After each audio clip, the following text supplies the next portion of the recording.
Very good morning and welcome back to my online classes. I am Dr. Ashok Yadav. अब बच्चों हम बात कर रहे हैं एक इम्पॉर्टेंट टेस्ट सीरीज़ के रूप में BHU BSc नर्सिंग में पूछे जाने वाले प्रीवियस ईयर्स के जो इम्पॉर्टेंट क्वेश्चंस हैं बच्चों, जो जियोलॉजी के बहुत ही इम्पॉर्टेंट क्वेश्चंस हैं जो बार बार हर एक कम्पिटिटिव एग्जामिनेशंस में पूछे जाते हैं बच्चों। कुछ ऐसे ही इम्पॉर्टेंट क्वेश्चंस को हम आज टेस्ट सीरीज नंबर 4 में लेकर आए हैं। तो आइए बच्चों, समय ज़ाया न करते हुए हम सीधे बात करते हैं कि ऐसे कौन से इम्पॉर्टेंट क्वेश्चंस हैं जियोलॉजी से रिलेटेड जो हर एक कंपटीशन पूछे जाते हैं। ठीक बच्चों, तो आइए हम शुरू करते हैं, अपने टेस्ट सीरीज की ओर चलते हैं बच्चों और देखते हैं सबसे पहला क्वेश्चन क्या है बच्चों। Ornithology described about. ऑर्निथोलॉजी एक ऐसा ब्रांच है बच्चों जो किसके विषय में अध्ययन कराता है। तो ऑर्निथोलॉजी क्या है बच्चों? It is the branch of the biology which deals with the study of birds. अर्थात ऑर्निथोलॉजी एक ऐसा ब्रांच है बच्चों जिसके अंतर्गत हम एवीज का अध्ययन करते हैं, पक्षियों का अध्ययन करते हैं। ठीक बच्चों, तो इसमें ऑप्शन कौन सा सही होगा बच्चों? पहला ऑप्शन है काऊ, दूसरा है बर्ड्स, तीसरा है इंसेक्ट और चौथा है स्नेक। ठीक बच्चों, तो इसमें जो सही ऑप्शन होगा वो होगा ऑप्शन नंबर बी, बर्ड्स। तो ऑर्निथोलॉजी क्या होता है बच्चों? Ornithology is the branch of the biology which deals with the study of the aves as well as the birds. तो जिसके अंतर्गत हम एवीज का अध्ययन करते हैं या बर्ड्स का अध्ययन करते हैं उसको हम ऑर्निथोलॉजी कहते हैं। It is very most important. आइए बच्चों, हम नेक्स्ट क्वेश्चन की ओर चलते हैं। Binomial nomenclature was proposed by. Binomial nomenclature, द्विनाम पद्धति, जो नामकरण का द्विनाम पद्धति दिया गया है बच्चों, वो किसने दिया है? तो इसमें ऑप्शन में क्या है बच्चों? पहला है डार्विन, दूसरा है लिनियस, तीसरा है डिवरीज और चौथा है मेंडल। तो बच्चों एक चीज़ आप जान लीजिए कि कैरोलस लिनियस का नाम जो फेमस हैं, जिसके लिए वो जाने जाते हैं बच्चों, वो केवल इसी के लिए जाने जाते हैं क्योंकि इनको क्या कहा जाता है बच्चों? इनको फादर ऑफ टेक्सोनॉमी कहा जाता है, अर्थात टेक्सोनॉमी के पिता कहा जाता है। और इन्होंने ही सबसे पहले बायोनॉमियल नॉमेनक्लेचर दिया है, अर्थात किसी भी ऑर्गेनिज्म का जो नाम इन्होंने दिया बच्चों वो 2 वर्ड में दिया, एक जीनस और दूसरा स्पीसीज। तो जीनस और स्पीसीज के रूप में जब किसी ऑर्गेनिज्म का नाम दिया गया है बच्चों तो इसको हम क्या कहते हैं? Binomial nomenclature. और बायोनॉमियल नॉमेनक्लेचर सबसे पहले किसने दिया बच्चों? कैरोलस लिनियस ने, या जिसको हम कार्ल वॉन लिने भी कहते हैं। और कैरोलस लिनियस को बच्चों फादर ऑफ टैक्सोनॉमी भी कहा जाता है। क्या कहा जाता है बच्चों? फादर ऑफ टैक्सोनॉमी कहा जाता है। लेकिन बच्चों अगर क्वेश्चन ये पूछा जाए कि हु प्रपोज्ड या who coined the term taxonomy, taxonomy शब्द किसने दिया? तो टैक्सोनॉमी शब्द बच्चों एपीडी कंडोल ने दिया। किसने दिया? The term taxonomy is given by A P de Candolle but the father of taxonomy is Carl von Linne. Father of taxonomy किसको कहेंगे? कैरोलस लिनियस को, कार्ल वॉन लिने को कहेंगे। जबकि टैक्सोनॉमी शब्द जो है वो लिनियस ने नहीं दिया, वो किसने दिया बच्चों? APD condole. आप इसको कहीं कॉपी में लिख लीजिए, रिमार्क कर लीजिए बच्चों। It is very most important. दोनों क्वेश्चन बहुत इंपॉर्टेंट है। फादर ऑफ टैक्सोनॉमी हम किसको कहते हैं? फादर ऑफ टैक्सोनॉमी हम कैरोलस लिनियस को कहते हैं, जबकि the term taxonomy is given by A P de condole. ठीक बच्चों, तो यहाँ जो क्वेश्चन पूछा गया है वो क्या है बच्चों? बायोनॉमियल नॉमेनक्लेचर किसने दिया? Binomial nomenclature is proposed by Carolus Linnaeus. तो इसमें ऑप्शन नंबर कौन सा सही होगा? ऑप्शन नंबर 2 सही होगा, बी। आइए बच्चों, हम नेक्स्ट क्वेश्चन की ओर चलते हैं। Vertebrate and invertebrate be differentiate due to the presence of. Vertebrate और इनवर्टिब्रेट जो होते हैं बच्चों वो किसके द्वारा डिफ्रेंशिएट किए गए हैं? ऐसा कौन सा कैरेक्टर है, कौन सा ऐसा यूनिक कैरेक्टरिस्टिक है जो कॉर्डेट को नॉन कॉर्डेट से अलग करता है या वर्टिब्रेट को इनवर्टिब्रेट से अलग करता है? देखिए बच्चों, ऑप्शन में देखते हैं क्या क्या है। पहला ऑप्शन है टेल, दूसरा है सिलोम, तीसरा है डॉर्सल ट्यूबुलर नर्व कार्ड और चौथा है ब्रेन। तो इसमें जो ऑप्शन सही होगा बच्चों वो कौन सा ऑप्शन सही होगा? ऑप्शन नंबर सी सही होगा। इनमें जो पाया जाता है, जितने भी वर्टिब्रेट्स होते हैं बच्चों उनमें क्या पाया जाता है? डॉर्सल ट्यूबुलर नर्व कार्ड पाया जाता है। आइए बच्चों, हम फिगर के माध्यम से समझते हैं। ये देखिए बच्चों, ये जो फिगर है इसमें आप देखिए, ये जो दिया है ये कॉर्डेट कैरेक्टर दिया गया, अर्थात वर्टिब्रेट के कैरेक्टर्स हैं। वर्टिब्रेट का जो 4 कैरेक्टर होता है बच्चों ये यूनिक कैरेक्टर माना जाता है। और ये 4 कैरेक्टर कौन है बच्चों? सबसे पहला डॉर्सल हॉलो नर्व कॉर्ड पाया जाता है। तो जितने भी वर्टिब्रेट होते हैं बच्चों उनमें क्या पाया जाता है? डॉर्सल हॉलो नर्व कॉर्ड पाया जाता है। दूसरा जो यूनिक फीचर्स होता है बच्चों वो क्या होता है? इनमें फेरेंजियल गिल्सलेट्स पाया जाता है। क्या पाया जाता है बच्चों? फेरेंजियल गिल्सलेट्स पाया जाता है। और तीसरा जो होता है बच्चों इनमें पोस्ट एनल टेल देखने को मिलता है। क्या देखने को मिलता है बच्चों? पोस्ट एनल टेल, अर्थात एनस के बाद टेल पाया जाता है, अर्थात टेल के पहले ही एनस की ओपनिंग होती है। तो post anal tail, pharyngeal gill slits, dorsal hollow notochord, और चौथा जो कैरेक्टरिस्टिक है बच्चों वो नोटोकॉर्ड का पाया जाना। तो ये जो 4 कैरेक्टर होते हैं बच्चों, इसको हम यूनिक कैरेक्टर कहते हैं। किसका? कॉर्डेट का, अर्थात वर्टिब्रेट का। तो वर्टिब्रेट कॉर्डेट का जो सबसे यूनिक फीचर है बच्चों, जो इनको नॉन कॉर्डेट से अलग करता है, जो नॉन कॉर्डेट से इनको डिफर बताता है बच्चों, वो 4 कैरेक्टर्स कौन है? पहला है फेरेंजियल गिलस्लेट्स, दूसरा है डॉर्सल हॉलो नोटोकॉर्ड, तीसरा है नोटोकॉर्ड का पाया जाना, और चौथा है पोस्ट एनल टेल का पाया जाना। ये कैरेक्टर जो है बच्चों, ये कॉर्डेट वर्टिब्रेट्स के हैं, जो इन वर्टिब्रेट्स को इनवर्टिब्रेट से अलग करता है। तो यही क्वेश्चन इसमें पूछा गया था बच्चों कि vertebrate and invertebrate can be differentiated due to the presence of. Vertebrate को इनवर्टिब्रेट से जो हम अलग करते हैं वो किसकी वजह से बच्चों? तो इसमें जो ऑप्शन सही होगा, जैसा कि हमने अभी भी डिस्कस किया था, इसमें कौन सा ऑप्शन सही होगा बच्चों? Dorsal tubular nerve cord. ठीक बच्चों, जैसा कि आप इसमें देखिए, ये है डॉर्सल हालो ट्यूबुलर नर्वकॉर्ड, इसी कहते हैं डॉर्सल हालो ट्यूबुलर नर्वकॉर्ड। ये कैरेक्टर्स जो है बच्चों, ये केवल किस में पाया जाता है? वर्टिब्रेट्स में पाया जाता है, और यही कैरेक्टर क्या कर रहा है? वर्टिब्रेट को इनवर्टिब्रेट से अलग कर रहा है। ठीक बच्चों, it is very very most important. अगला क्वेश्चन आइए बच्चों हम देखते हैं, which one of the following is universal solvent. ऐसा कौन सा सब्सटेंसेस है बच्चों जो यूनिवर्सल सॉल्वेंट कहा जाता है? अर्थात एक ऐसा यूनिवर्सल सॉल्वेंट है बच्चों जो सबको घोलने की क्षमता रखता है, जिसमें सभी चीज़ घोले जा सकते हैं। तो इस प्रकार के जो सॉल्वेंट्स होते हैं बच्चों, उनको यूनिवर्सल सॉल्वेंट कहते हैं। तो ये यूनिवर्सल सॉल्वेंट कौन होता है बच्चों? इसमें जो ऑप्शन दिया गया है बच्चों, वो कौन कौन सा ऑप्शन है? पहला है एसीटोन, दूसरा है ऑयल, तीसरा है वाटर, और चौथा है पेट्रोल। तो इसमें से जो यूनिवर्सल सॉल्वेंट कहा जाता है बच्चों, वो कौन है? ऑप्शन नंबर सी सही होगा, water. Water is the universal solvent जो सबको घोलने की क्षमता रखता है। ठीक बच्चों, आइए हम नेक्स्ट क्वेश्चन की ओर चलते हैं। Ribosomes are helpful in. Ribosome जो है किसके लिए हेल्पफुल होता है? ठीक बच्चों, ऐसा कौन सा इंपॉर्टेंट काम है जो राइबोसोम्स के द्वारा परफॉर्म होता है? ऑप्शन में जो दिया गया है बच्चों, पहला है डाइजेशन, दूसरा है रेस्पिरेशन, तीसरा है ट्रांसलेशन, और चौथा है रिप्रोडक्शन। आइए बच्चों, हम जानते हैं ये किसके लिए इंपॉर्टेंट है, तो हम यहाँ आपको बता देते हैं। इसमें जो ऑप्शन सही होगा बच्चों, वो ऑप्शन नंबर सी सही होगा, तीसरा सही होगा। राइबोसोम्स के द्वारा जो होता है बच्चों, ट्रांसलेशन की प्रक्रिया होती है, और ट्रांसलेशन में क्या होता है बच्चों? That is formation of the protein. तो प्रोटीन का संश्लेषण कराना, प्रोटीन का फॉर्मेशन कराना ट्रांसलेशन कहलाता है, जो mRNA के टेम्पलेट पर तैयार होता है। किस पर तैयार होता है बच्चों?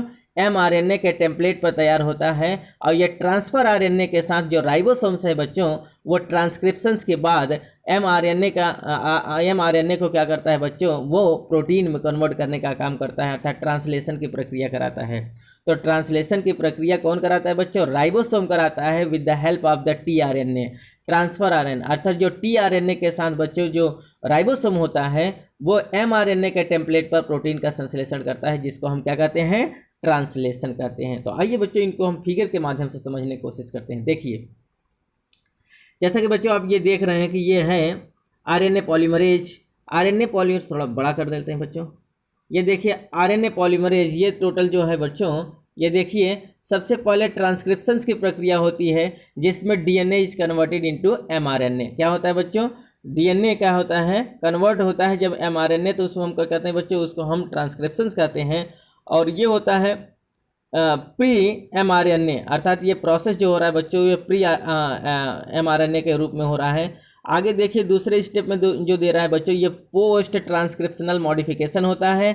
और फिर पोस्ट ट्रांसक्रिप्शनल मॉडिफिकेशंस के बाद बच्चों जो mRNA है, अच्छा एक इंपॉर्टेंट चीज़ आप ये समझ लीजिए बच्चों कि जो ट्रांसक्रिप्शंस की प्रक्रिया होती है, mRNA का जो फॉर्मेशन होता है बच्चों, वो जो होता है वो न्यूक्लियस के अंदर होता है। ये क्या है बच्चों? ये न्यूक्लियस है। ये पूरा सेल है, सॉरी, ये पूरा क्या है बच्चों? ये पूरा सेल है। और इस सेल के अंदर ये जो होता है बच्चों, इसको हम साइटोप्लाज्म कहते हैं। और ये न्यूक्लियस के अंदर जो पाया जाता है उसको हम न्यूक्लियोप्लाज्म कहते हैं। तो ये जो स्ट्रक्चर आप देख रहे हैं बच्चों, ये क्या है? ये न्यूक्लियस का स्ट्रक्चर है। तो जो mRNA का फॉर्मेशन होता है वो कहाँ होता है बच्चों? न्यूक्लियस के अंदर होता है, न्यूक्लियोप्लाज्म में होता है। कहाँ होता है बच्चों? न्यूक्लियोप्लाज्म में होता है, न्यूक्लियस के अंदर होता है। और जैसे ही mRNA बन जाता है, ट्रांसक्रिप्शंस की प्रक्रिया कंप्लीट हो जाती है बच्चों, तो पोस्ट ट्रांसक्रिप्शनल मॉडिफिकेशन होता है और ये mRNA जो है वहाँ से निकल कर कहाँ चला आता है बच्चों, वो चला आता है साइटोप्लाज्म में। कहाँ चला आता है बच्चों, जैसा कि आप यहाँ देख रहे हैं, export of mature mRNA into cytoplasm. तो क्या होता है बच्चों, जो मेच्योर mRNA है उसका एक्सपोर्ट हो जाता है, वो चला आता है, कहाँ चला आता है, साइटोप्लाज्म में। अब यहाँ साइटोप्लाज्म में जब आ जाता है बच्चों, तो यहाँ क्या होता है, यहाँ आप देखिए राइबोसोम विथ ट्रांसफर RNA। जो राइबोसोम्स क्या करता है बच्चों, tRNA के साथ, राइबोसोम क्या करेगा, tRNA के साथ, ये देखिए जो ये mRNA बना था, mRNA के टेम्पलेट पर बच्चों ये क्या करेगा, प्रोटीन सिंथेसिस कराएगा, जिसको हम ट्रांसलेशन कहते हैं। तो ट्रांसलेशन की प्रक्रिया जो होता है बच्चों, वो कहाँ होता है, साइटोप्लाज्म में होता है, जबकि ट्रांसक्रिप्शंस की प्रक्रिया न्यूक्लियोप्लाज्म में होता है। तो mRNA कहाँ बनता है बच्चों, न्यूक्लियस के अंदर, न्यूक्लियोप्लाज्म में बनता है। जबकि ट्रांसलेशन अर्थात प्रोटीन का जो संश्लेषण होता है बच्चों, जिसको हम ट्रांसलेशन कहते हैं, ये प्रक्रिया कहाँ होती है बच्चों, ये साइटोप्लाज्म में होती है। और इसको कौन परफॉर्म कराता है बच्चों, राइबोसोम कराता है with the help of the tRNA के साथ मिलकर राइबोसोम क्या करता है बच्चों, mRNA के टेम्पलेट पर प्रोटीन संश्लेषण कराता है। क्या कराता है बच्चों, ट्रांसलेशन की प्रक्रिया कराता है। जो आप देख रहे हैं ये है, ये क्या बना है बच्चों, ये प्रोटीन की फोल्डिंग तैयार होती है। अर्थात mRNA क्या होता है बच्चों, mRNA एक तरफ निकलता चला जाता है और mRNA के टेम्पलेट पर ही प्रोटीन का संश्लेषण होता है। क्या होता है बच्चों, प्रोटीन का संश्लेषण होता है, इसी को हम ट्रांसलेशन कहते हैं। तो ट्रांसलेशन की प्रक्रिया साइटोप्लाज्म होती है, जबकि ट्रांसक्रिप्शन की प्रक्रिया न्यूक्लियस के अंदर न्यूक्लियोप्लाज्म होती है। जो ट्रांसलेशन की प्रक्रिया है बच्चों, इसको कराने के लिए कौन रिस्पॉन्सिबल होता है, ribosome with the help of the tRNA। It's very very most important. ठीक बच्चों, तो क्वेश्चन में क्या था, क्वेश्चन में यही था, ribosomes are helpful in, ribosome किसके लिए हेल्पफुल होता है बच्चों, न तो ये डाइजेशन में भाग लेगा, न तो ये रेस्पिरेशन भाग लेगा, न तो ये रिप्रोडक्शन में भाग लेता है। ये जिसमें भाग लेता है वो क्या होता है बच्चों, translation, that is the synthesis of protein. अब कहाँ होता है बच्चों इसका संश्लेषण, साइटोप्लाज्म में होता है। कौन कराता है, ribosome with the help of the tRNA। Very very most important. आइए बच्चों हम नेक्स्ट क्वेश्चन की ओर चलते हैं। अगला क्वेश्चन है बच्चों, सेंट्रोसोम इनिशिएट्स, सेंट्रोसोम किसको स्टार्ट करता है, किसको प्रारंभ करता है। तो सेंट्रोसोम किसको इनिशिएट्स करता है बच्चों, ऑप्शन में है एटीपी सिंथेसिस, दूसरा है फाइगोसाइटोसिस, तीसरा है सेल डिवीजन और चौथा है जेनेटिक कोड। तो बच्चों जो सेंट्रोसोम होता है इसका बहुत इंपॉर्टेंट रोल होता है किसमें, सेल डिवीजन में। तो सेल डिवीजन जो होता है बच्चों वो कौन इनिशिएट कराता है, सेंट्रोसोम। सेंट्रोसोम के द्वारा ही सेल डिवीजन का इनिशिएशन होता है, अर्थात वो स्टार्ट होता है। तो सेल डिवीजन यहाँ सही होगा, ऑप्शन नंबर सी। ठीक बच्चों, तो सेंट्रोसोम किसको इनिशिएट करता है, सेल डिवीजन को, जिसमें ऑप्शन नंबर सी सही होगा। आइए बच्चों नेक्स्ट क्वेश्चन की ओर चलते हैं। Polar bodies are formed during, polar body का फॉर्मेशन होता है कब। तो पोलर बॉडी कब बनता है बच्चों, ऑप्शन में दिया गया है स्पर्मेटोजेनेसिस में, oogenesis में, तीसरा है गैस्ट्रुला में और चौथा है ब्लास्टुला में। तो जो पोलर बॉडी का सिंथेसाइजेशन होता है बच्चों, पोलर बॉडी का जो फॉर्मेशन होता है वो किस में होता है बच्चों, oogenesis के दौरान होता है। ओवा फॉर्मेशन के दौरान क्या होता है बच्चों, पोलर बॉडी का फॉर्मेशन होता है। आइए बच्चों हम इसको भी फिगर के माध्यम से जानने की कोशिश करते हैं। ठीक बच्चों, जैसा कि बच्चों आप ये फिगर देख रहे हैं, ये क्या है, ये जो आप देख रहे हैं ये प्रोसेस है oogenesis का, अर्थात ओवा फॉर्मेशन जो होता है बच्चों उसका ये दिखाया गया है। तो आप देखिए बच्चों इसमें जो दिखाया गया है ये सबसे पहले क्या होता है, ये जब बच्चों जो बच्ची होती है अर्थात जो फीमेल कैंडिडेट होते हैं, फीमेल कैटेगरी के अंदर जो oogenesis की प्रक्रिया होती है, ओवम का फॉर्मेशन जो होना शुरू होता है बच्चों, वो माँ के गर्भ में जब वो होते हैं तो ड्यूरिंग गेस्टेशन पीरियड में, प्रेगनेंसी फेज में ही माँ के गर्भ के अंदर ही बच्ची के अंदर oogenesis की प्रक्रिया शुरू हो जाती है। ठीक बच्चों, ये क्या है, ये एक बहुत इंपॉर्टेंट फैक्ट है बच्चों, इसको जानने की कोशिश करिए कि बच्ची के अंदर जब बच्ची अब माँ के गर्भ में पल रही होती है उसी समय oogenesis की प्रक्रिया शुरू हो जाती है। तो सबसे पहला जो होता है बच्चों वो जर्मिनल सेल, जैसा कि आप देख रहे हैं ये डिप्लॉइडिक सेल होता है, जर्मिनल सेल।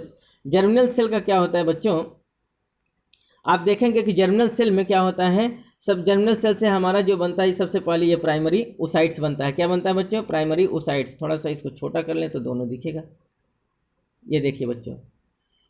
तो ये क्या होता है बच्चों, जर्मिनल सेल्स के द्वारा जो जर्मिनल सेल डिप्लॉयड होता है वो सबसे पहले क्या करता है, प्राइमरी oocytes का फॉर्मेशन करता है, जो एक प्रकार का डिप्लॉइडिक सेल होता है बच्चों। जैसा कि आप यहाँ फिगर में देख रहे हैं, ये देखिए बच्चों, ये जो बन रहा है ये प्राइमोडियल फॉलिकल जिसको हम कहते हैं, ये देखिए प्राइमोडियल फॉलिकल जिसे हम प्राइमरी फॉलिकल कहते हैं, ये कहाँ बन रहा है बच्चों? जैसा कि आप देख रहे हैं कि ये प्राइमोडियल फॉलिकल के रूप में दिखाई दे रहा है। और ये प्राइमोडियल फॉलिकल कौन बनाता है? ये हमारा जो जर्मिनल सेल्स है बच्चों, एक डिप्लॉइडिक सेल होता है, ये सबसे पहले प्राइमरी oocytes के रूप में क्या करता है? प्राइमोडियल फॉलिकल का निर्माण करता है। और ये कब होता है? जब बच्ची अपने माँ के गर्भ में पल रही होती है। गेस्टेशन पीरियड में ही, प्रेगनेंसी पीरियड में ही बच्चों, बच्ची के अंदर ये प्रक्रिया शुरू हो जाती है। फिर अगला जो स्टेप होगा बच्चों वो क्या होगा?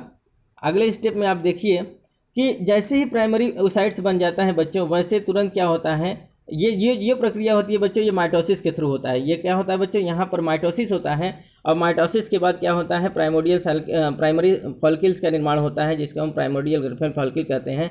और ये प्रक्रिया कहाँ शुरू होती है? माँ के गेस्टेशन पीरियड, माँ के गर्भ में ही। तो दूसरा अगला क्या होता है बच्चों? मियोसिस फर्स्ट होता है। और मियोसिस फर्स्ट में क्या होता है बच्चों? ये जो प्राइमरी oocytes है बच्चों, ये कन्वर्ट हो जाता है सेकेंडरी oocytes के रूप में। किसमें बच्चों? सेकेंडरी oocytes के रूप में कन्वर्ट हो जाता है। और ये एक प्रकार का हैप्लॉइडिक फेज हो जाता है। कौन सा फेज होता है बच्चों? हैप्लॉइडिक।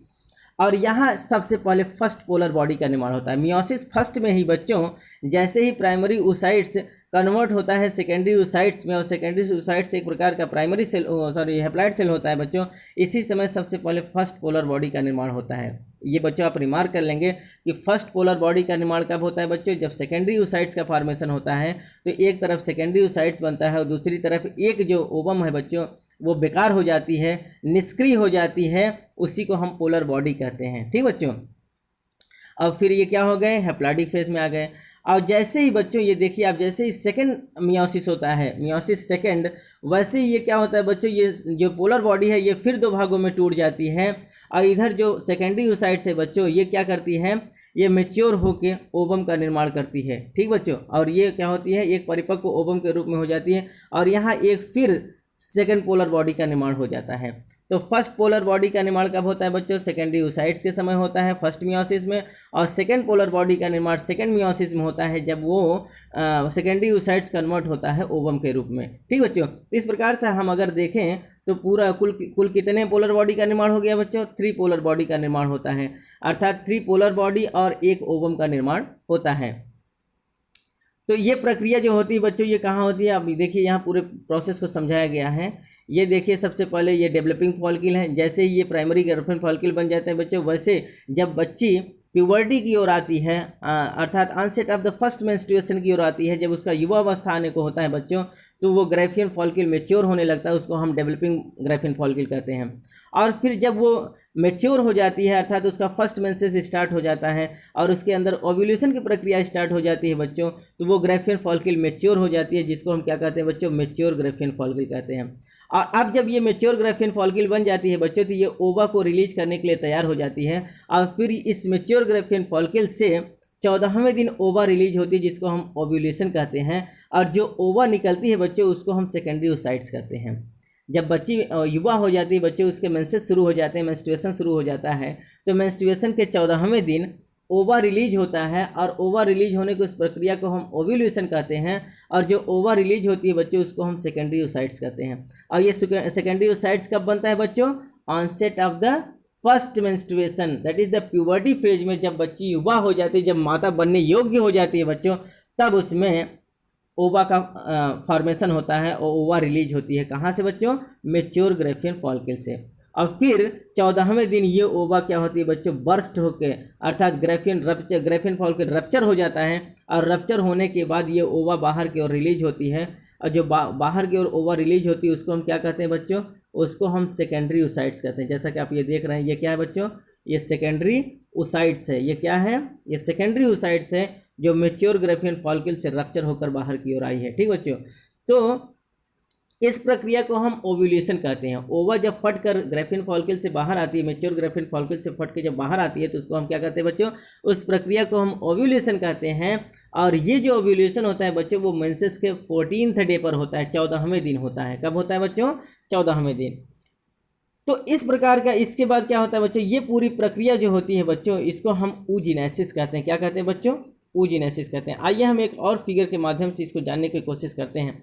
इसके विषय हम थोड़ा सा पढ़ लेते हैं बच्चों। देखिए क्या कहा गया है।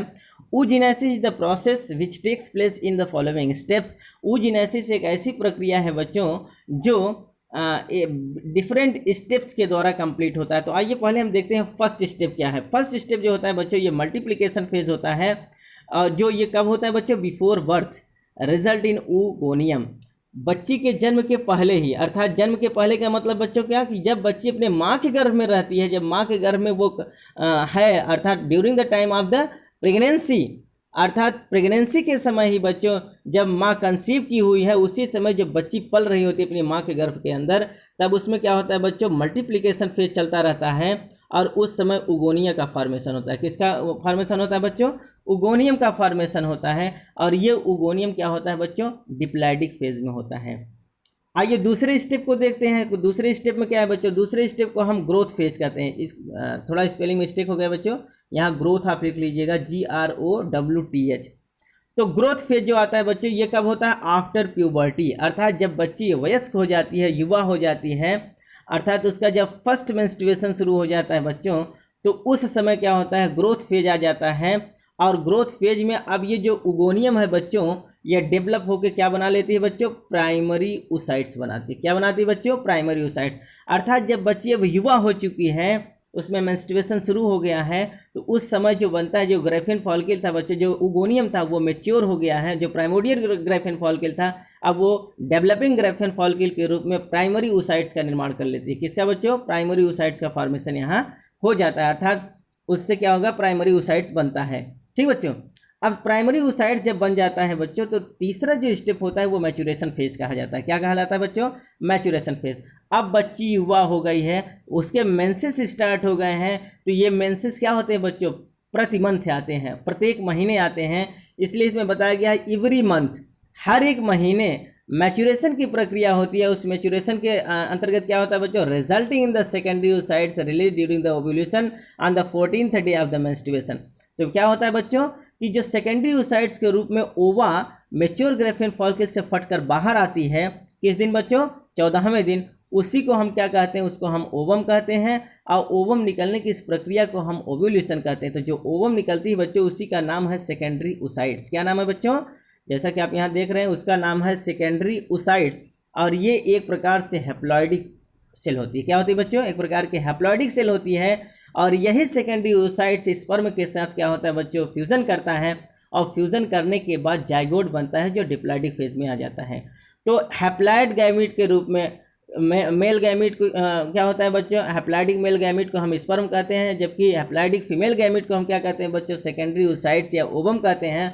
और ये दोनों जब एम्पुला ऑफ फैलोपियन ट्यूब में फ्यूज कर जाते हैं, तो इस प्रक्रिया को हम फर्टिलाइजेशन कहते हैं। और इनसे जो बनने वाला पहला प्रोडक्ट होता है, उसको हम क्या कहते हैं बच्चों? जाइगोट कहते हैं। इस प्रकार से जाइगोट यहाँ डिप्लॉइडिक फेज में होता है। और जो जाइगोट बनता है बच्चों, ये यूनिसेलुलर होता है, अर्थात एक सेल केवल होता है।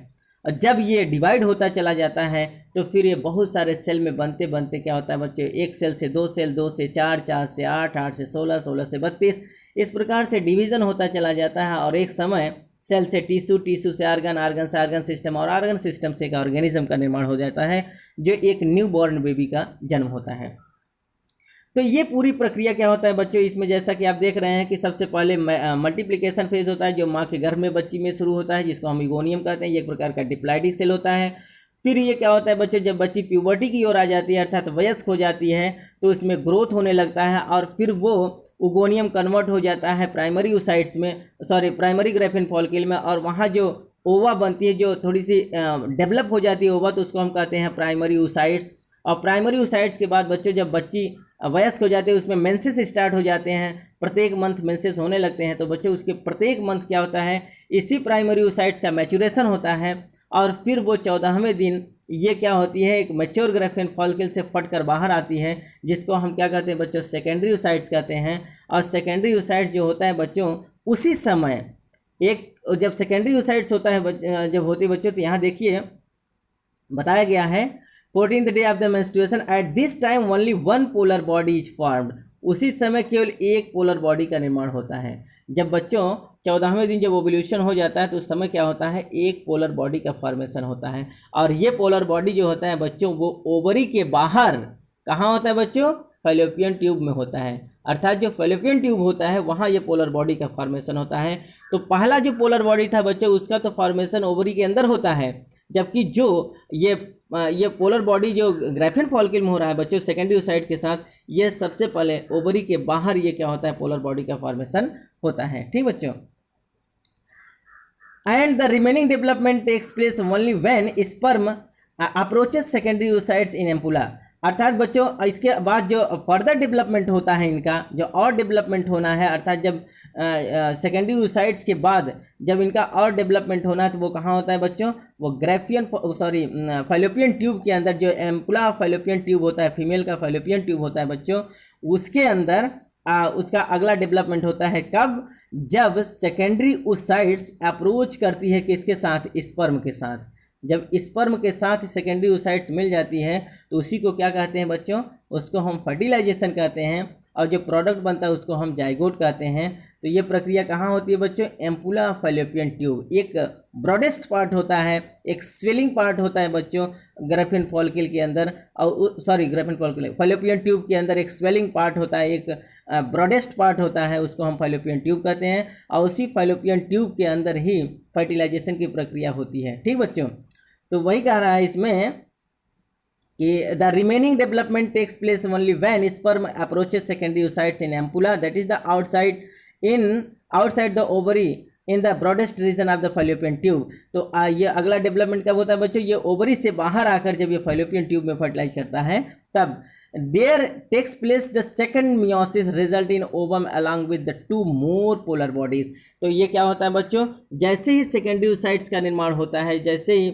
सेकेंडरी ओसाइट्स के बाद जब ओवा और स्पर्म दोनों आपस में फ्यूज कर जाते हैं बच्चों, उस समय क्या होता है कि दो पोलर बॉडी का निर्माण होता है। कब होता है बच्चों, तो जो अगला पोलर बॉडी है बच्चों उसका निर्माण कब होता है, जब ये स्पर्म और ओवा दोनों आपस में फ्यूज कर जाते हैं। कहाँ फ्यूज करते हैं, फैलोपियन ट्यूब के अंदर। ठीक बच्चों, it is very very most important. उम्मीद है बच्चों कि ये आपको समझ में आ गया होगा। अगर किसी प्रकार का कोई प्रॉब्लम हो बच्चों तो आप कमेंट बॉक्स में लिख देंगे तो हम फिर से आपको बता देंगे, जहाँ तक कि हमको उम्मीद है कि आप लोगों को समझ में आ गया होगा। ठीक बच्चों, तो क्वेश्चन क्या था बच्चों, क्वेश्चन था polar bodies are formed during, polar body बनता है कब बनता है बच्चों। इसका ऑप्शन जो सही होगा वो ऑप्शन नंबर बी सही होगा, ऊजिनेसिस में। तो पोलर बॉडी का फॉर्मेशन कब होता है बच्चों, ऊजिनेसिस में होता है। ठीक बच्चों, जिसमें दो पोलर बॉडी बनते हैं। जो सेकंड लास्ट पोलर बॉडी बनता है बच्चों वो कब बनता है, जब स्पर्म ओवा दोनों फ्यूज करते हैं कहाँ, एम्पुला फैलोपियन ट्यूब में, तब दो पोलर बॉडी का फॉर्मेशन होता है। ठीक बच्चों, it is very very most important. अगला क्वेश्चन है बच्चों, characteristic of animal and plant are observed in. ऐसा कौन सा ऑर्गेनिज्म है जिनमें plant as well as animals दोनों के कैरेक्टर्स देखने को मिलते हैं। पिछले वीडियोस में बच्चों हम लोगों ने बहुत अच्छे से डिस्कस कर लिया है इसके विषय में। तो ऐसा कौन सा ऑर्गेनिज्म है बच्चों, ऑप्शन दिया गया amoeba, Euglena, Opalina and paramecium. तो सही ऑप्शन कौन सा होगा बच्चों, सही ऑप्शन होगा यूग्लिना, ऑप्शन नंबर 2। क्यों, क्योंकि बच्चों यूग्लिना में दोनों के कैरेक्टर पाए जाते हैं, इसलिए यूग्लिना को कहा जाता है it is the connecting linkage between the plant as well as the animals. ये पौधों और जंतुओं के बीच का कड़ी कहा जाता है। क्यों, क्योंकि बच्चों इनमें क्लोरोफिल बियरिंग क्रोमेटोफोर पाया जाता है, क्लोरोप्लास्ट पाया जाता है, जिसकी वजह से ये पौधों जैसा भोजन बनाने की टेंडेंसी रखते हैं।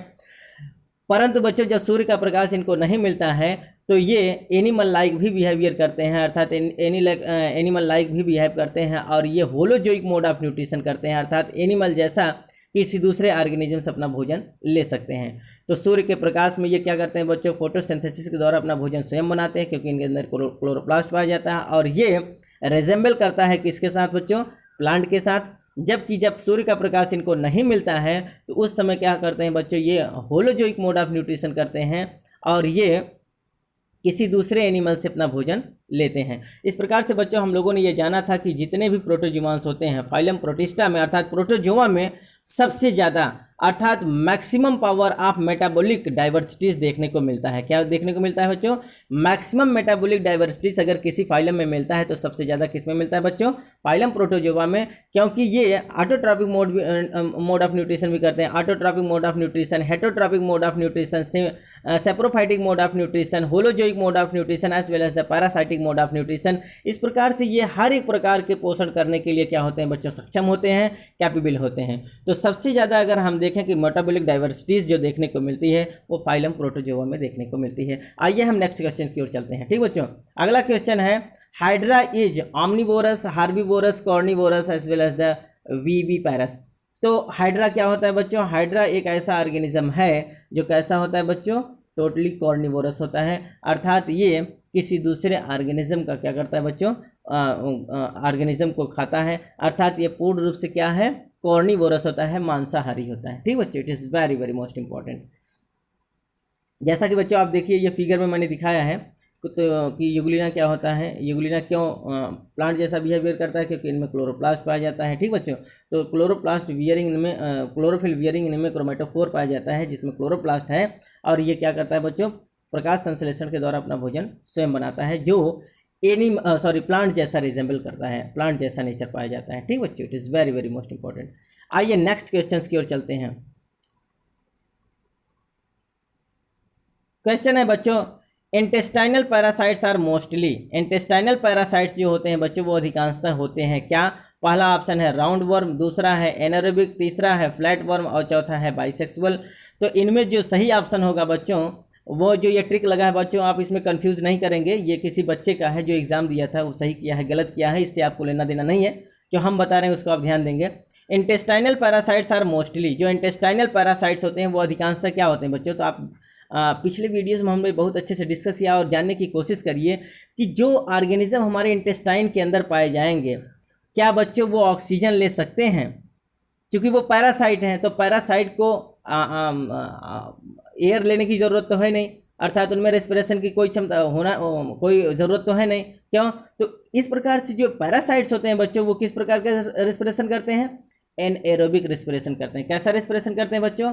एनएरोबिक रेस्पिरेशन करते हैं। तो इसमें जो दिया गया है ये राउंड वर्म, क्योंकि इंटेस्टाइनल पैरासाइट्स के रूप में केवल राउंड वर्म ही नहीं होते, राउंड वर्म भी होते हैं, फ्लैट वर्म भी होते हैं, प्रोटोजोआंस भी होते हैं, तो बहुत सारे होते हैं। तो ये ऑप्शन सही नहीं है। अगला है बच्चों फ्लैट वर्म, तो इसमें कोई जरूरी नहीं कि केवल फ्लैट वर्म ही होते हैं, तो फ्लैट वर्म भी होते हैं और राउंड वर्म भी होते हैं। बाइसेक्सुअल, तो इसमें ये कोई सही नहीं है। इसमें जो सही है बच्चों वो एनारोबिक सही है, कि जितने भी इंटेस्टाइनल पैरासाइट्स होते हैं उनमें अवायवीय श्वसन होता है, वो क्या होते हैं बच्चों? एनारोबिक होते हैं, अर्थात इनमें जो होता है क्या पाया जाता है बच्चों? एनारोबिक प्रकार का श्वसन होता है, इनमें एरोबिक श्वसन नहीं होता है। तो ऑप्शन नंबर कौन सा सही होगा? ऑप्शन नंबर बी सही होगा। It is very very most important. अगला देखिए बच्चों, जो अगला क्वेश्चन है,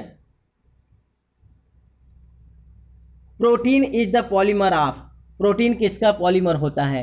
जैसा कि बच्चों हम प्रीवियस लेक्चर्स में जब हम लोगों ने डिस्कस किया है तो बताया, हमारे जो वीडियोस बने हुए बच्चों आप वीडियोस को पढ़िए, उसमें जब हम डाइजेस्टिव सिस्टम को पढ़ाएं तो डाइजेस्टिव सिस्टम को बहुत अच्छे से हमने बताया है। शुरू में ही बताया है जब हम मॉलिक्यूल्स के विषय में डिस्कस किया है, माइक्रो मॉलिक्यूल्स के विषय में, तो हमने इनको बहुत अच्छे से बताया है।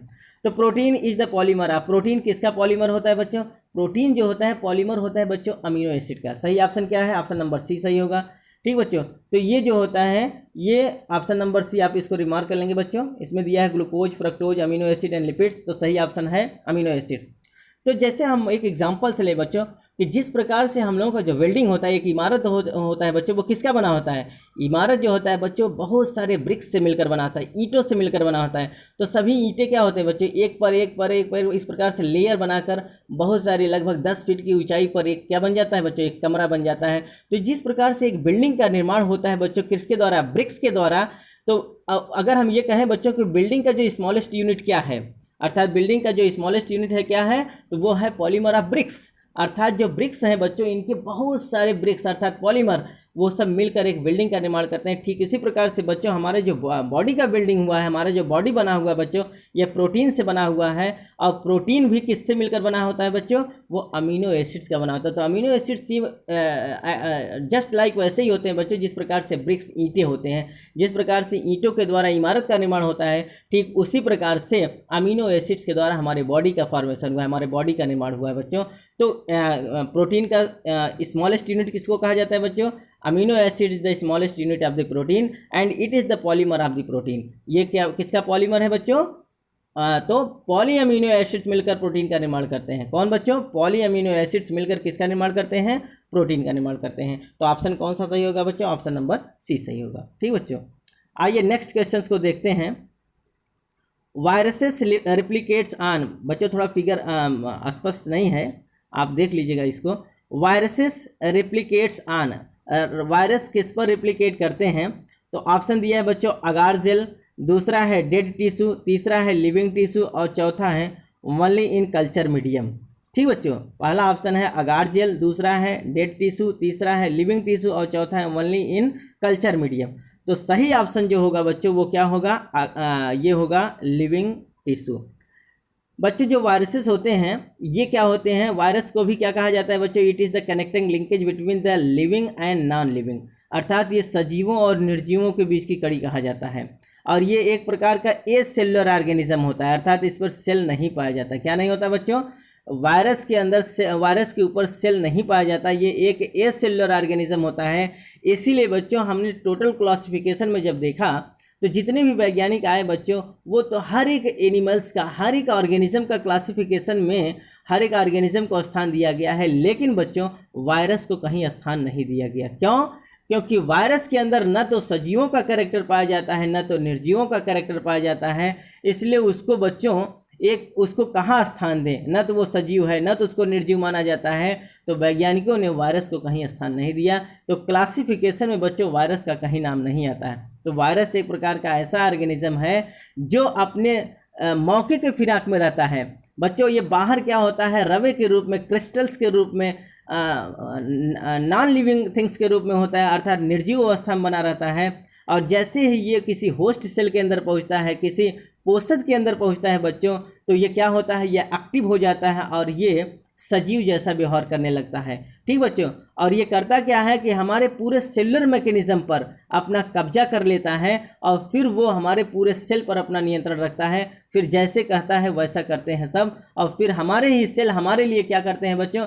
ऑटो इम्यून सिस्टम का काम करते हैं, हमारे लिए ही बीमारी काज करने लगते हैं और हम बीमार हो जाते हैं। अल्टीमेटली क्या होता है बच्चों? बहुत गंभीर सीवियर बीमार हो जाते हैं और पेशेंट लीड टू डेथ। और आदमी क्या होता है बच्चों? पेशेंट जो होता है मृत्यु की ओर चला जाता है। कब? जब ये हमारे किसी होस्ट सेल के अंदर ये चले जाते हैं, हमारे टोटल सेलुलर मैकेनिज्म पर अपना कब्जा कर लेते हैं और फिर हमारे सेल को, वो हमारे सेल के प्रति ही उसको उकसाएंगे, किसको? मारने के लिए। अर्थात हमारे ही सेल अपने ही सेल को मारने लगते हैं, जिसको हम ऑटो इम्यून डिजीज़ कहते हैं। तो ऑटो इम्यून डिजीज़ के द्वारा या बहुत सारे और सीवियर डिजीज़ के द्वारा क्या होते हैं बच्चों? हमारे पूरे टिश्यूज डैमेज हो जाते हैं और पेशेंट क्या होता है बच्चों? मर जाता है। तो वायरस बहुत इन्फेक्टेड है, बहुत ही डेंजरस है बच्चों। जो क्या होता है? बाहर जो होता है वो निष्क्रिय अवस्था में पड़ा होता है, नॉन लिविंग थिंग्स के रूप में होता है, रवे के रूप में होता है, क्रिस्टल्स के रूप में होता है। लेकिन हजारों वर्ष, करोड़ों वर्ष बाद अगर किसी होस्ट सेल के अंदर वो पहुंच जाएगा बच्चों, तो वो क्या हो जाएगा? वो एक्टिव हो जाएगा और सजीव जैसा बिहेवियर करने लगता है। इसलिए ये बाहर रहने पर निर्जीव है, और जब किसी सजीव सेल के अंदर पहुंच जाता है तो ये क्या होता है बच्चों? ये सजीव हो जाता है। इसलिए इसको सजीव और निर्जीव के बीच की कड़ी कहा जाता है। और ये एक प्रकार का ए सेलुलर ऑर्गेनिज्म होता है, अकोशिकीय होता है। इसके अंदर कोशिका नहीं, इसके ऊपर कोशिका नहीं पाया, सेल नहीं पाया जाता बच्चों, अर्थात ये सेल है ही नहीं। इसलिए हम इसको ऑर्गेनिज्म नहीं कह सकते, इसको हम क्या कह सकते हैं? ये एक प्रकार का पार्टिकल्स हम कह सकते हैं। ठीक बच्चों, ये नॉन लिविंग थिंग्स हो सकता है लेकिन ऑर्गेनिज्म नहीं हो सकता। ठीक बच्चों, इसको हम एनिमल क्यूल्स नहीं कह सकते, माइक्रो ऑर्गेनिज्म नहीं कह सकते, ये ऑर्गेनिज्म नहीं है। ठीक बच्चों, कभी कभी क्वेश्चन ये पूछा जाता है, वायरस को ऑर्गेनिज्म नहीं कहा जा सकता, ये केवल एक पार्टिकल्स है। ठीक बच्चों, it is very very most important. तो इसमें ऑप्शन कौन सही होगा बच्चों? लिविंग थिंग सही होगा। आइए बच्चों नेक्स्ट क्वेश्चन की ओर चलते हैं। Which of the following is formed in host cell which of the following is formed in the host cell in response to the viral infection. बहुत इंपॉर्टेंट क्वेश्चन है बच्चों, आप इसको जानने की कोशिश करिए। कह रहा है कि वो which of the following is formed in host cell in response to the viral infection. Viral infection के समय जो होस्ट सेल होता है बच्चों, वो ऐसा कौन सा इंपॉर्टेंट चीज़ बनाता है जिसकी वजह से हमारे आसपास के और सेल जो होते हैं वो अवेयर हो जाते हैं। हम एक आपको बताते हैं बच्चों, इसमें सही ऑप्शन क्या होगा। इसमें सही ऑप्शन दिया गया है, जो क्वेश्चंस दिया गया है इसमें क्या क्या दिया गया है बच्चों, एंटी, इसमें स्पष्ट दिखाई नहीं दे रहा है बच्चों। तो इसमें ऑप्शन जो सही होगा बच्चों वो इंटरफेरॉन होगा। क्या होगा बच्चों? इंटरफेरॉन। इसके विषय में हम बताते हैं बच्चों। जैसा कि अभी हम लोगों ने बात किया था कि जो वायरसेस होते हैं बच्चों, वो क्या करते हैं, जैसे ही किसी होस्ट सेल के अंदर पहुंच जाते हैं तो वो बीमारी काज करते हैं, अब हमारे पूरे सेलुलर मैकेनिज्म पर अपना कब्जा कर लेते हैं। तो सही बात है बच्चों, इसको समझने की कोशिश करिए। ये जैसे हमारे सेल हैं, ये आप देख रहे हैं, ये क्या है बच्चों, ये सेल हैं। तो ये जो हमारे सेल होते हैं बच्चों, जैसे कोई वायरस यहाँ आया, ठीक बच्चों, जैसे सपोज दैट ये कोई वायरस है और ये अटैक कर दिया, और जैसे ही अटैक करता है बच्चों और ये हमारे सेल के अंदर पहुंच जाता है बाय द वे किसी मिस्टेक से, जब हमारे इम्यून सिस्टम ठीक रूप से एप्रोप्रिएट रूप से काम नहीं कर पाते हैं, कहीं ना कहीं चकमा खा जाते हैं बच्चों। चूँकि हमारे शरीर के अंदर बहुत सारे ऐसे सेल्स हैं बच्चों जिनको हम इम्यून सेल्स कहते हैं। ये एक प्रकार के सैनिक हैं, सोल्जर्स हैं। ये क्या करते हैं बच्चों, हमारे पूरे शरीर को प्रोटेक्शन प्रदान करते हैं और किसी भी फॉरेन पार्टिकल्स को, किसी भी फॉरेन ऑर्गेनिज्म को, किसी भी पैथोजेंस को आने से रोकते हैं। और ये लाइन ऑफ कमांड बना हुआ बच्चों, first line of command, second line of command. तो ये सब का अपना काम है, वो किसी भी माइक्रो ऑर्गेनिज्म को, किसी भी फॉरेन पार्टिकल्स को, किसी भी अनवांटेड पर्सन को अपने शरीर के अंदर एंट्री नहीं देते हैं। लेकिन बाय द वे कभी अगर कोई धोखा हो गया और कोई अगर मान लीजिए ये वायरस हमारे शरीर के अंदर एंट्री कर गया किसी न किसी माध्यम से, ठीक बच्चों, तो करता क्या है कि ये हमारे अंदर के जितने भी सेलुलर मैकेनिज्म है सब पर कब्जा कर लेता है। तो होता क्या है बच्चों, अगर ये किसी सेल को, सपोज दैट ये किसी इस सेल को कब्जा कर लिया और इसको क्या किया बच्चों, ये डिस्ट्रॉयड कर दिया। क्या कर दिया बच्चों, अगर इसको ये डिस्ट्रॉयड कर दिया, सपोज दैट एक दूसरा हम कलर ले लेते हैं, अगर इसके अंदर ये क्या कर दिया बच्चों, ये डिस्ट्रॉयड कर दिया, ये डैमेज हो गया। अगर ये डैमेज हो जाता है तो जो हमारे सेल डैमेज हो जाते हैं, ये हमारे जैसे हमारे देश के वफादार सैनिक होते हैं, ठीक इसी प्रकार से ये भी क्या होते हैं बच्चों, एकदम वफादार सेल होते हैं। तो जब ये मर जाते हैं बच्चों, तो मरने के बाद इनमें एक बहुत इंपॉर्टेंट सब्सटेंसेस बनता है जिसको हम क्या कहते हैं बच्चों, जैसा कि मैं यहाँ ने बताया, इंटरफेरॉन। तो जब हमारे डेड सेल होते हैं वो एक इंटरफेरॉन्स का फॉर्मेशन करते हैं, और इंटरफेरॉन्स का फॉर्मेशन करने के बाद ये अपने चारों तरफ क्या करते हैं बच्चों, इंटरफेरॉन्स का सिक्रीशन करते हैं। इस प्रकार से बहुत सारे इंटरफेरॉन्स जो होता है ये बाहर की ओर रिलीज कर देते हैं और ये एक प्रकार के सिग्नलिंग का काम करते हैं। और जब ये आसपास के और जो सेल हैं हमारे शरीर के अंदर, वो अपने जो नेबरर हैं, जो अपने पड़ोसी सेल हैं बच्चों, उनको ये क्या कहते हैं, इनको अवेयर करते हैं, इनको ये बताते हैं कि भाई कोई न कोई आतंकवादी हमारे घर के अंदर आ गया था, वो हमको मार चुका है और हम तो बलिदान हो गए, हम तो मर चुके हैं, लेकिन आप लोग क्या करिए, इससे बचिए, इसके आप बहकावे में ना आइएगा, ये कोई आतंकवादी है जो हमारे देश को बर्बाद करना चाहता है। तो ये क्या करते हैं बच्चों, एक इम्पॉर्टेंट सब्सटेंसेस निकालते हैं और ये पता चल जाता है कि कोई न कोई आतंकवादी घुस आया है। तो ये इंटरफेरेंस क्या है बच्चों, इंटरफेरेंस एक प्रकार का सिग्नलिंग है, एक प्रकार का सब्सटेंसेस है जो फॉरेन सेल्स को ये अवेयर कराता है, किसी फॉरेन पार्टिकल्स के आने का सूचना देता है। और फिर ये सेल क्या होते हैं बच्चों, ये अवेयर हो जाते हैं और ये सिग्नल जो देते, जो डेड सेल है बच्चों, ये इंटरफेरेंस किस लिए रिलीज करता है कि भाई आप लोग, हम तो बलिदान हो गए, आप लोग अवेयर हो जाइए, अपने सभी खिड़की दरवाजा को बंद कर लीजिए और किसी भी रूप से उस आतंकवादी को अपने अंदर एंट्री ना होने दीजिए। ठीक बच्चों, तो ये इंटरफेरॉन क्या करता है, इनको जब सभी कोशिकाओं को अवेयर कर देता है और सब अलर्ट हो जाते हैं। फिर ये सिग्नल चला जाता है मेमोरी सेल को, और मेमोरी सेल क्या करता है बच्चों, हमारे जितने भी फाइटर सेल होते हैं, फाइटर सेल को अर्थात जो हमारे लिम्फोसाइट्स होते हैं, टी लिम्फोसाइट्स, बी लिम्फोसाइट्स, ठीक बच्चों, स्नोफिल्स, बेसोफिल्स, इन सब को लेकर आता है और फिर उस फॉरेन पार्टिकल्स पर अटैक कर देता है। तो एक प्रकार का जो सिग्नलिंग होता है बच्चों, ये सिग्नलिंग किसने दिया, डेड सेल ने दिया। किसके द्वारा, इंटरफेरेंस के द्वारा। और इंटरफेरॉन जो होता है ये बच्चों सिग्नल को ट्रांसफर करता है, अर्थात इसको ट्रांसफर करेगा किसको, मेमोरी सेल को, और मेमोरी सेल क्या करता है, हमारे जो फाइटर सेल है बच्चों, अर्थात जिसको हम टी लिम्फोसाइट्स, बी लिम्फोसाइट्स कहते हैं, डेंड्राइट सेल कहते हैं, इस्नोफिल कहते हैं, बेसोफिल्स कहते हैं, तो ये सब क्या करते हैं बच्चों, आकर उस फॉरेन पार्टिकल्स पर अटैक करते हैं, अल्टीमेटली उसको क्या करते हैं बच्चों, मार डालते हैं। साथ ही साथ जब हम बच्चों आपको इम्यून सिस्टम पढ़ाएंगे तो बहुत अच्छे से बताएंगे। साथ ही साथ मेमोरी सेल जो होता है बच्चों, इनको रिकॉग्नाइज भी कर लेता है, इनके हुलिया को पहचान जाता है, और एक बार जब वो रिकॉग्नाइज कर देता है बच्चों, तो अगर बाद में फिर वही वायरस अगर अटैक करता है, किसी कोई बैक्टीरिया अटैक करता है, कोई फॉरेन पार्टिकल अटैक करता है, तो उसको रिकॉग्नाइज कर देता है और बाहर दरवाजे से धक्का देकर भगा देता है। ठीक बच्चों, तो उसमें क्या होता है, ये चीज़ हम आपको इम्यून सिस्टम में बताएंगे। हालांकि आप यहाँ केवल इतना ही जानिए, क्या सही होगा बच्चों, तो यहाँ कह रहा है कि which of the following formed in host cell in response to the viral infection. Viral infection के समय जो हमारा होस्ट सेल होता है बच्चों, वो किसका फॉर्मेशन करता है, वो इंटरफेरॉन का फॉर्मेशन करता है। किसके लिए बच्चों, for the communication for the signalling of the foreign particles, foreign particle के लिए सिग्नलिंग देता है, अर्थात वो बताता है कि कोई बैक्टीरिया, कोई वायरस, कोई अनवांटेड पर्सन हमारे सेल के अंदर आने वाला है या आ गया है। ठीक बच्चों, it is very very most important. आइए बच्चों हम नेक्स्ट क्वेश्चन की ओर चलते हैं और देखते हैं, which one of the following facilitates cell to cell communication. ये भी क्वेश्चन बहुत इंपॉर्टेंट है बच्चों। इसमें से कौन सा ऐसा पार्टिकल्स है, कौन सा ऐसा भाग है बच्चों जो सेल टू सेल कम्युनिकेट करता है, अर्थात एक सेल से दूसरे सेल को कम्युनिकेट करता है, अर्थात वो क्या करता है बच्चों, संप्रेषण का काम करता है, सूचना का काम करता है, अर्थात एक सेल से दूसरे सेल को जो सूचना पहुंचता है बच्चों, वो ऐसा कौन सा स्थान है जिसके द्वारा ये फैसिलिटेट्स होता है सेल टू सेल कम्युनिकेशन। तो आइए बच्चों हम देखते हैं, ऑप्शन में दिया गया, पहला है गैप जंक्शन, दूसरा है टाइट जंक्शन, तीसरा है एडहेरिंग जंक्शन और चौथा है डेस्मोसोम्स। ठीक बच्चों, क्या है बच्चों, डेस्मोसोम्स है, एडहेरिंग जंक्शन है, टाइट जंक्शन है, गैप जंक्शन है। तो इसमें जो ऑप्शन सही होगा बच्चों, वो ऑप्शन नंबर फर्स्ट सही होगा, गैप जंक्शन। आइए हम देखते हैं, इनको फिगर के माध्यम से समझते हैं बहुत अच्छे से। जैसा कि बच्चों आप ये फिगर देख रहे हैं, ये सेल नंबर 1 है, ये सेल नंबर 2 है।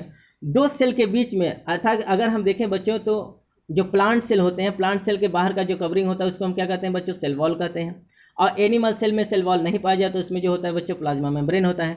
तो ये जो मेम्ब्रेन होता है बच्चों, बाहरी मेम्ब्रेन में एक थोड़ा सा छोटा छोटा छेद पाया जाता है, पोर पाया जाता है। अगर जो ये क्या कहते हैं एनिमल्स, जैसा कि अभी हम बता रहे हैं, आप इसको पढ़िए, signaling through the cell to cell contact. Gap junction in animals and plasmodesmata in the plant are tiny canal that direct connects a neighboring cell. These water filled channels allows small signaling molecules called as the intracellular mediators to diffuse between the two cells. देखिए बच्चों, ये कहा जाएगा, इसमें देखिए स्पष्ट है, एकदम समझने की कोशिश करिए। दो सेल, अर्थात जब प्लांट सेल होता है बच्चों, तो प्लांट सेल में दो सेल के बीच में, अर्थात जहाँ सेल वॉल होता है वहीं एक छोटा छोटा छेद पाया जाता है, पोर पाया जाता है, टिन्नी कैनाल पाया जाता है।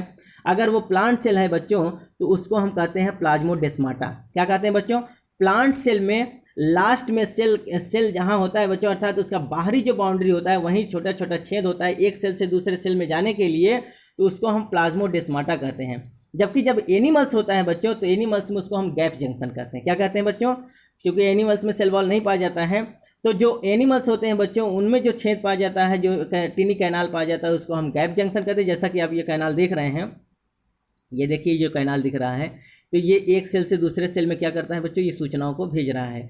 ठीक बच्चों, तो जो एनिमल सेल होते हैं उनमें गैप जंक्शन पाया जाता है, जबकि जो प्लांट सेल होते हैं बच्चों, उनमें प्लाज्मोडेस्माटा पाया जाता है, जो अपने नेबरिंग सेल को, अपने पड़ोसी सेल को क्या करते हैं बच्चों, वाटर फील्ड चल, अर्थात ये मॉलिक्यूल्स का ट्रांसफर करते हैं। अर्थात एक सेल से दूसरे सेल में जो मॉलिक्यूल्स जाता है, जो न्यूट्रिएंट्स जाता है, जो मिनरल्स जाता है बच्चों, वो किसके माध्यम से जाता है, वो एनिमल्स में गैप जंक्शंस के द्वारा जाता है, प्लांट सेल में प्लाज्मोडेस्माटा के द्वारा जाता है। तो प्लाज्मोडेस्माटा और जो गैप जंक्शन होते हैं बच्चों, ये मॉलिक्यूल्स को क्या करते हैं बच्चों, मूवमेंट प्रदान करते हैं, अर्थात एक सेल से दूसरे सेल को जाते हैं। और इस प्रक्रिया को हम क्या कहते हैं बच्चों, इंट्रासेलुलर मीडिएटर्स कहते हैं। क्या कहते हैं बच्चों, इंट्रासेलुलर मीडिएटर्स कहते हैं। और ये क्या करता है, किसी भी चीज़ को डिफ्यूज करता है एक सेल से दूसरे सेल की ओर, एक सेल से दूसरे सेल की ओर जो डिफ्यूज़ किया जाता है, इसको हम इंट्रासेलुलर मीडिएटर्स कहते हैं। और ये किसके थ्रू होता है बच्चों, अगर एनिमल सेल्स है तो उसमें गैप जंक्शंस के द्वारा होता है, अगर प्लांट सेल में है तो उसमें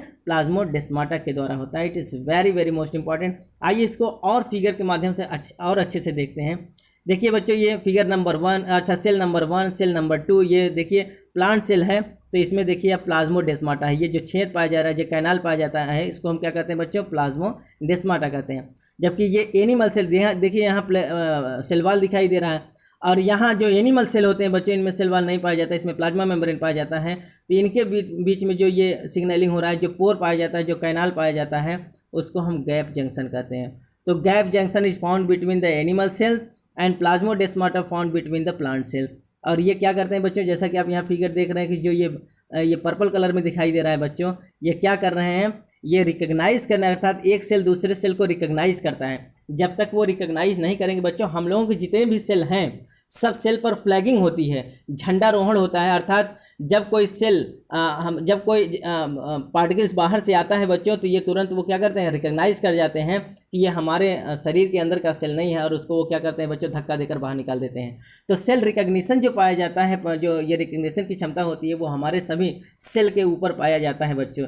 ठीक है, अच्छा उनके फ्लैगिंग बच्चों, ये इम्यून सिस्टम में आपको हम बहुत अच्छे से समझाएंगे। ठीक बच्चों, यहाँ समय ज़्यादा हो जाएगा। अगला क्वेश्चन देखिए, इसमें देखिए बच्चों, ये देखिए प्लाज्मोडेस्माटा दिखाया गया, ये जो कैनाल है, छोटा सा टिन्नी कैनाल, इसको हम प्लाज्मोडेस्माटा कहते हैं। ये बाहर देखिए आपको सेल वॉल दिखाई देता है, ये अंदर जो सेल वॉल के अंदर जो पाया जाता है, साइटोप्लाज्म पाया जाता है। तो साइटोप्लाज्म और सेल वॉल के बीच में ही ये क्या होता है बच्चों, ये देखिए छेद पाया जाता है, छोटा सा टिन्नी कैनाल पाया जाता है, जिसको हम क्या कहते हैं बच्चों, उसको हम प्लाज्मोडेस्माटा कहते हैं। और यहाँ से जो मिनरल्स आते हैं, जो मेटाबॉलिक सब्सटेंसेस आते हैं बच्चों, वो वैक्यूल्स के अंदर आकर मिक्स हो जाते हैं। तो एक सेल के जो एक सेल के अंदर का जो वैक्यूल्स पाया जाता है बच्चों, दूसरे सेल के वैक्यूल्स से किस प्रकार से कम्युनिकेट करते हैं, अर्थात जो भी मिनरल्स होते हैं, जो भी न्यूट्रिएंट्स होते हैं, वो एक वैक्यूल से दूसरे वैक्यूल में किसके माध्यम से आते हैं, प्लाज्मोडेस्माटा के माध्यम से आते हैं प्लांट सेल में, और गैप जंक्शंस के थ्रू आते हैं एनिमल सेल में। ठीक बच्चों, it is very very most important. यहाँ भी बच्चों इस फिगर के माध्यम से आप देखने की कोशिश करिए। ये देखिए प्राइमरी सेल वॉल है, ये सेकेंडरी सेल वॉल है, ये प्लाज्मा मेम्ब्रेन है, और इसी के बीच में ये देखिए प्लाज्मोडेस्माटा, छोटे छोटे जो छिद्र पाए जाते हैं, इनको हम क्या कहते हैं बच्चों, प्लाज्मोडेस्माटा। सब जगह आपको देखने को मिल रहा है। यहाँ देखिए प्लाज्मोडेस्माटा है। तो ये क्या करते हैं, ये एक सेल ये है, एक सेल ये है, एक सेल ये, जो नेबरर सेल है बच्चों, उनमें जो मिनरल्स को भेजने का काम करते हैं, न्यूट्रिएंट्स को भेजने का काम करते हैं, किसी भी सूचनाओं को भेजने का काम करते हैं। जो संप्रेषण की प्रक्रिया होती है बच्चों, वो किसके द्वारा होता है, by the help of the plasmodesmata in plant cell as well as the gap junction in animal cells. ठीक बच्चों, ये भी इसमें भी आप फिगर के माध्यम से समझने की कोशिश करिए बच्चों। यहाँ भी देखिए छोटे छोटे जो ये टिनी कैनाल्स दिखाई देते हैं, उनको हम क्या कहते हैं, प्लाज्मोडेस्माटा कहते हैं। ठीक बच्चों, it is very very most important. उम्मीद है बच्चों आपको ये समझ में आ गया होगा। यहाँ भी देखिए बच्चों, ये जो इंपॉर्टेंट जो क्वेश्चन के रूप में आया था, इसमें देखिए ऑप्शन दिया था टाइट जंक्शन, एडहेरिंग जंक्शन, और डेस्मोसोम्स एंड गैप जंक्शन। तो सही ऑप्शन कौन सा होगा बच्चों, गैप जंक्शन। ये देखिए ये खुला हुआ ओपनिंग है, इसी को हम क्या कहते हैं, टिनी कैनाल कहते हैं। इसी के माध्यम से एक सेल से दूसरे सेल में कोई भी पार्टिकल्स पहुंचता है। ठीक बच्चों, कोई भी जो न्यूट्रिएंट्स हैं वो एक सेल से दूसरे सेल में किसके माध्यम से पहुंचता है, गैप जंक्शंस के द्वारा। ये एनिमल सेल का स्ट्रक्चर है बच्चों, किसका है, सेल नंबर 1, सेल नंबर 2, और दोनों सेल के बीच में जो ट्रांसफ़र हो रहा है मिनरल्स का, या फिर संप्रेषण जो हो रहा है बच्चों सूचनाओं का, वो किसके माध्यम से हो रहा है, गैप जंक्शंस के थ्रू हो रहा है। और क्वेश्चन यही था, जैसा कि आप देखिए यहाँ क्वेश्चन में था कि which of the following facilitates the cell to cell communication. Option यही है ना, ये दिया है gap junction, tight junction, adenine junction, desmosome. तो सही क्या होगा इसमें, पहला ऑप्शन सही होगा, गैप जंक्शन। ठीक बच्चों, ये भी ये फिगर के माध्यम से यही था। ठीक, टाइट जंक्शन था, एडेनिन जंक्शन था, डेस्मोसोम और गैप जंक्शन। तो सही ऑप्शन क्या होगा, gap junction. It is very very most important. अगला क्वेश्चन देखते हैं बच्चों, विच ऑफ